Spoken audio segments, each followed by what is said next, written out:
محرم کے حوالے سے ایک بات کر لوں, یہ 10 محرم کا روزہ, رسول اللہ صلی اللہ علیہ وسلم نے ارشاد فرمایا کہ عاشورہ کا روزہ مجھے اللہ کی رحمت سے امید ہے کہ 1 سال کے گناہوں کا کفارہ ہے. تو بڑی فضیلت ہے.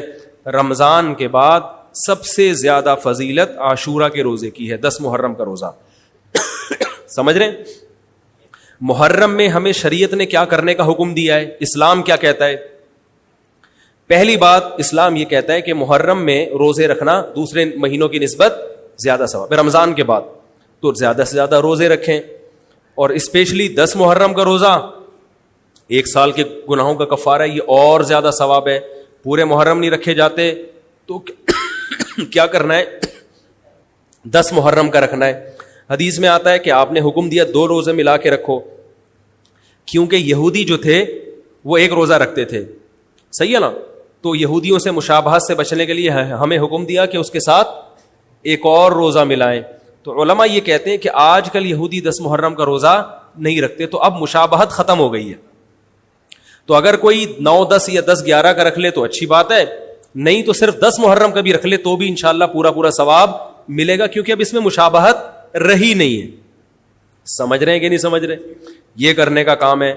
دوسرا کام, محرم میں گناہ دوسرے مہینوں کی نسبت زیادہ, اس کی قباحت زیادہ بڑھ جاتی ہے, کیونکہ 4 مہینے محترم ہیں, شوال, ذیقعد, ذیالحج اور ذیقعدہ, ذیالحجہ, محرم اور رجب. یہ 4 مہینے جو ہیں اسلام میں اشہر حرم کہلاتے ہیں. قرآن کہہ رہے فلا تظلموا فیہن انفسکم, اس میں اپنی جانوں پہ ظلم مت کرو. یہ ماتم کرنا بھی تو ظلم ہے نا اپنی جان پہ. تو اللہ نے فرمایا ان 4 مہینوں میں اپنی جان پہ ظلم مت کرو. کسی بھی طرح سے ظلم ہو, جسمانی ظلم ہو, روحانی ظلم ہو. جسمانی ظلم ماتم کر کے بھی ہو سکتا ہے, اور انگاروں پہ چل کے بھی ہو سکتا ہے, اپنے آپ کو پیٹ کے بھی ہو سکتا ہے. روحانی ظلم کیا ہے؟ گناہ کر کا. تو نہ گناہ کرنے کی اجازت, نہ کسی اور طرح سے. عام مہینوں میں بھی ظلم کی اجازت نہیں ہے, نہ اپنے اوپر اور نہ کسی اور پر. تو ان 4 مہینوں میں ظلم کی نوعیت بڑھ جاتی ہے. سمجھ رہے ہیں؟ یہ ایک محرم کی فضیلت ہے اسلام میں. اور تیسری فضیلت جو محرم کی, جو بعض روایات سے ثابت ہے, یعنی جو فضیلت تو نہیں کہیں گے اس کو, جو محرم میں کرنے کا کام ہے, وہ بعض احادیث میں آتا ہے کہ آپ صلی اللہ علیہ وسلم نے ارشاد فرمایا کہ عاشورہ کے دن اپنے اہل و عیال پر دسترخوان کو وسعت دو, اس سے اس میں برکت ہوتی ہے. لیکن یہ جو حدیث ہے یہ ضعیف ہے, سند کے لحاظ سے پاورفل اور مضبوط نہیں ہے. بعض علماء نے کہا کہ اس کثرت طرق کی وجہ سے حسن کے درجے کو پہنچ گئی ہے.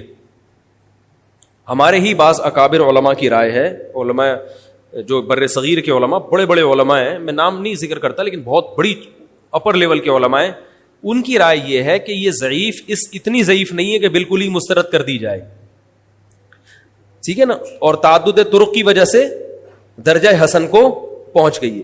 علامہ ابن تیمیہ رحمہ اللہ تعالی, جن کو سعودی عرب میں